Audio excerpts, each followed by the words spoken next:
Hi, I'm Lindsay Mendez. I'm Holly Clark. I'm Hannah Marley. I'm Gemma Clark. And I'm Michaela Booth. Our presentation today, we will be discussing to what extent social learning theory can explain offending behaviour and crime, as well as consider its limitations. We'll talk about theoretical concepts, the development of social learning theory, case studies and relevant statistics. There are three types of learning theory, and these are learning through association, which is classical conditioning, and that was shown in Pavlov's dogs experiment. In this, he entered a room with a ringing bell and a bowl of food. In time, the sound of the bell alone would produce the dogs to salivate in anticipation to eat. Salivating in anticipation for food is a biological response, but salivating to the sound of the bell is a learned response.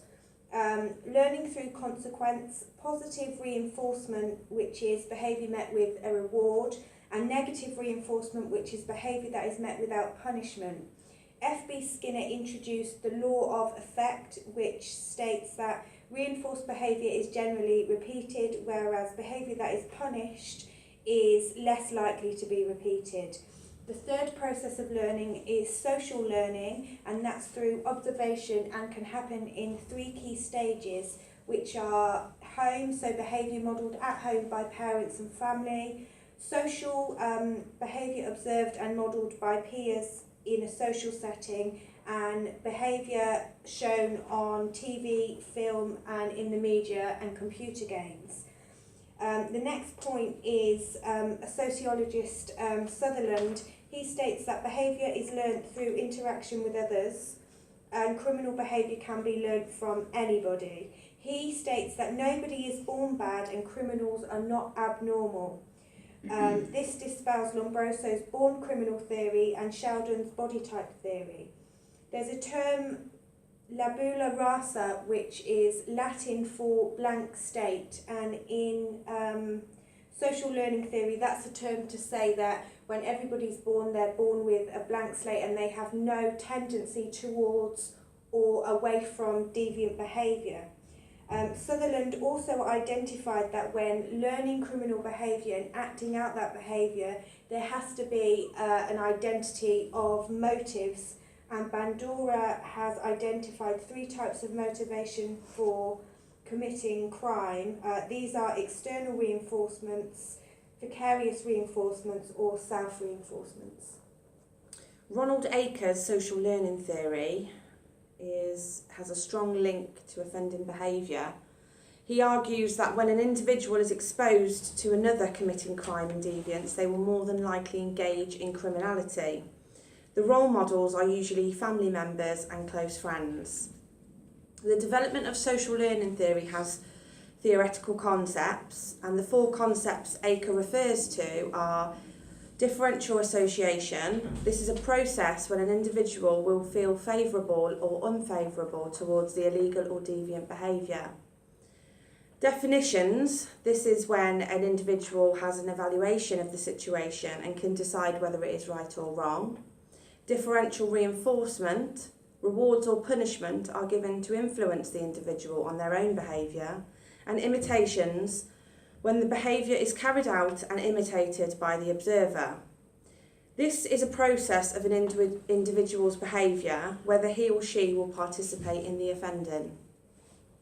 We can also look at Albert Bandura, who conducted an experiment in the 1960s with his colleagues called the Bobo doll experiment. They conducted a series of studies to investigate if social behaviours, for example aggression, can be acquired by observation and imitation. The study involved the children observing aggressive and non-aggressive adult models and then being tested for imitative learning in the absence of the model. Children in the aggressive condition would reproduce a good deal of verbal and physical aggressive behaviour, while none of the children in the non-aggressive group behaved in that way. Bandura also stated some years later in 1977 that if there was no apparent role model in someone's life, who would they imitate their behaviour from? If we can also look at the level of offending in teenagers, A case study published in 2013 showed that a greater amount of research can suggest that social learning theory can explain a lot of adolescent behaviour. This can fit with the fact that most adolescent offending involves groups rather than individuals acting alone. You can then see from this that social behaviours and attitudes emerge out of interactions with other people. Also, situational peer influences could have a lasting effect if people became locked into the same situations and social networks. A young person's delinquent networks could change as they grow into adulthood. However, social learning theory can also explain that peers have a lasting influence and changes can happen to the individual. We also looked at gang membership. In the teenage years, it can increase the risk of delinquent behaviour, for example, dropping out of school, running away from home, and unstable employment in later teenage years. Teenage gang membership also increased the risk of later arrest up to the age of 22. Can these findings be linked to the effects of associating with a delinquent friend? Behavioural therapy has its roots and basic principles within the social learning theory. This means that by using the social learning theory as well as certain prevention methods, it can help stop some criminal behaviour. Some methods that can help towards crime prevention is family therapy, parenting classes, and positive encouragement from the individuals around them. This is proven to be effective.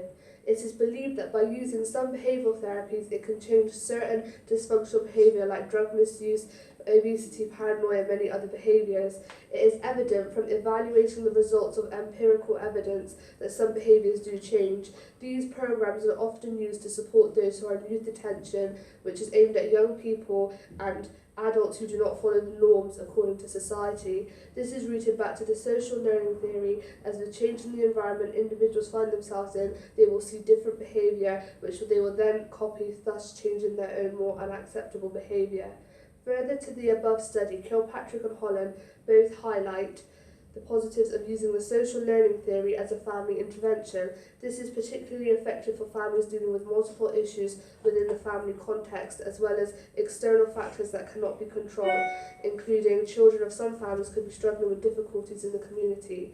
From the research titled Preventing Crime, it identifies several successful prevent programs, one of which focused on family therapy and parent training on delinquent behaviour, as well as at-risk pre-adolescence lessons and risk factors for aggressive and hyperactive behaviour in children.